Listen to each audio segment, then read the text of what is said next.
The king of retro handhelds is here, the AYN Odin. The AYN Odin, or AYN Odin, I'm not really sure how it's supposed to be pronounced, was an Indiegogo Kickstarter all the way back in October 2021, so keep that in mind whilst I review this device. Before its Indiegogo campaign, the Odin was aiming to be the best portable emulation device, with pre-release devices being sent to YouTubers to get their first impressions. It had everything going for it, the build quality, the screen, the buttons, so now I have it, let's have a closer look. The Odin was released as 3 separate SKUs, the Lite, the Base and the Pro.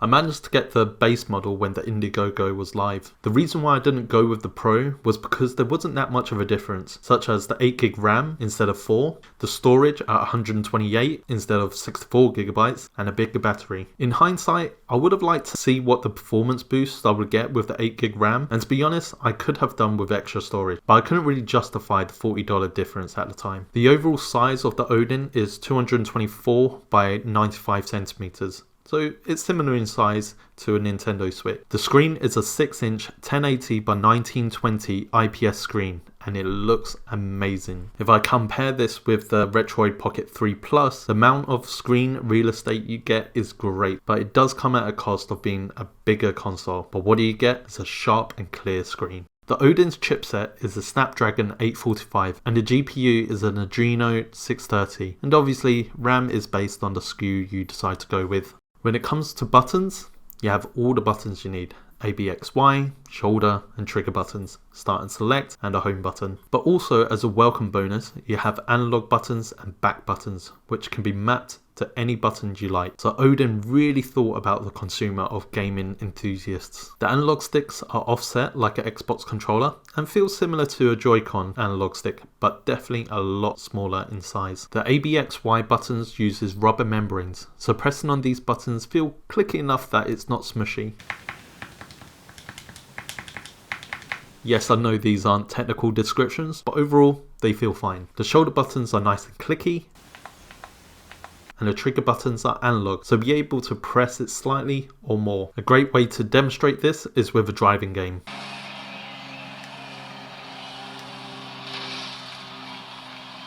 They also have a menu for you to test these buttons too. As I say, the back buttons are a welcome addition and can be mapped to any buttons you like. Personally, I've not really grown accustomed to back buttons yet, but a good use case would be to use them as a hotkey. So for example, if there was a game which you can save and load state with a simple hotkey, I can imagine that this would be pretty useful. The build of this handheld feels really premium, and you can tell they have thought about the ergonomics when holding this handheld. It feels extremely comfortable, and all the buttons are in finger and thumb's reach. The Odin also comes with a few ports. Up top, you have a micro SD card and a HDMI port, and on the bottom you have a headphone jack and a Type-C charging port. And it wouldn't be a gamer console if it didn't have, you guessed it, LED lights. The lights can be toggled on or off. Personally, I've only turned it once as it's pretty distracted, but it's a nice inclusion if you like that sort of stuff. I think the main thing that separates this handheld device from its competitors is the active cooling. Most devices, including phones, use heatsink to passively cool their processors. And this is absolutely understandable, as it can be pretty noisy if everyone had fan controlled devices.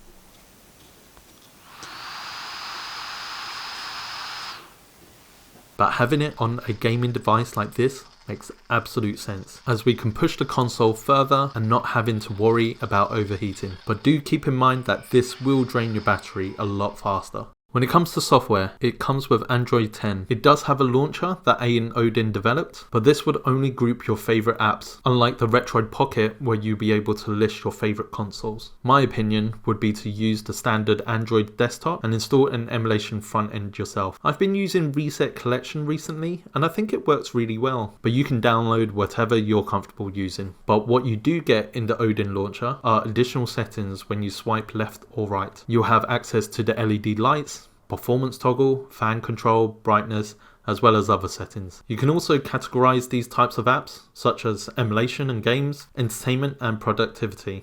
Onto gameplay. Unlike similar devices, it's going to play everything you expect it to play.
GameCube games have been good, although I did find myself playing around with the settings to get decent frame rate, and also increasing the performance from the Odin did help a little.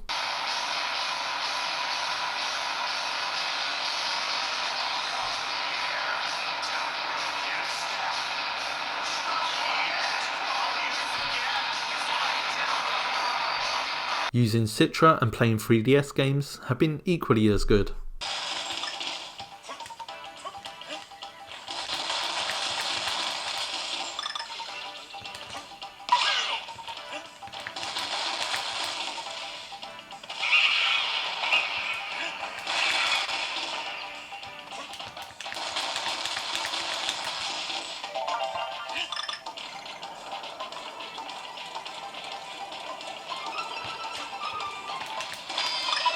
And PS2 ran way better than I thought. If you can remember from my Retroid Pocket 3 Plus review, it seemed to have struggled with Time Crisis 2, but on the Odin it was a few frames from being perfect.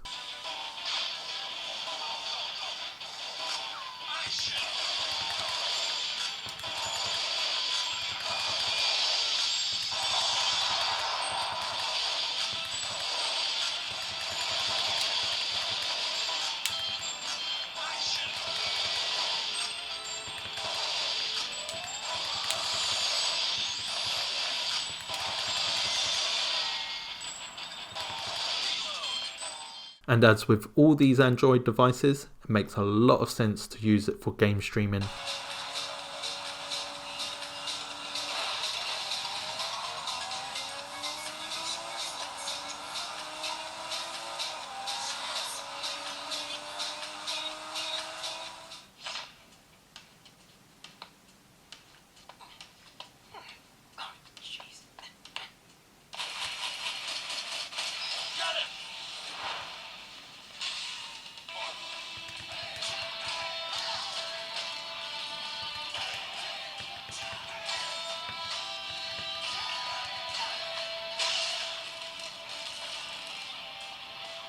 I think that AYN Odin was built with gaming enthusiasts first. They really thought about what gamers would like in a portable console. Have a standard OS that everyone understands and will get support from? They went with Android.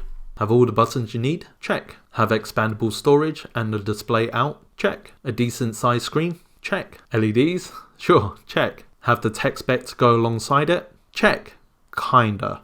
This is where I would throw caution to anyone thinking about buying one of these. Don't get me wrong, it's an amazing performing portable handheld, but keep in mind that this was way back in 2021 and I'm reviewing this in 2023. So please temper your expectations if you decide on getting one. And I think the deciding factor for anyone is the price. When I bought this during the super early bird Kickstarter, I managed to get it for just under £170. I also managed to get the screen protector and case to go along with it, totaling to just over £200. The price for a base model is now £195. So I guess the question is, do I think it's worth £195? I'm gonna have to say no. You could buy a Nintendo Switch for around £250, where it can offer more in terms of performance and games. Also, saying all of this, keep in mind that these companies are not run by people who have a ton of investment like Nintendo or Steam. The reason why it's priced so high is that they recoup the cost of manufacturing, where they'll only make whatever is needed, which is not on the same level as Nintendo or Steam, where they can manufacture their hardware at a loss and recoup their money in software, whereas companies like AYN Odin only have the hardware for sale and will unfortunately come at the expense to the consumer. Another thing to note is there have been an increase of portable Windows PCs that perform really well for emulation, as well as AAA titles, but this again will not be cheap, and as I say, Steam Deck is a big competitor at their price point. But this is how we keep innovation going. Without guys like AYN Odin thinking about what the gamers would like, this would only drive the competition and to build innovating products. Checking AYN's website, it seems they have a new portable Windows gaming PC, the AYN Loki. So maybe this is the one we should be looking out for. Thanks again for watching, and I'll see you on the next one. Cheers!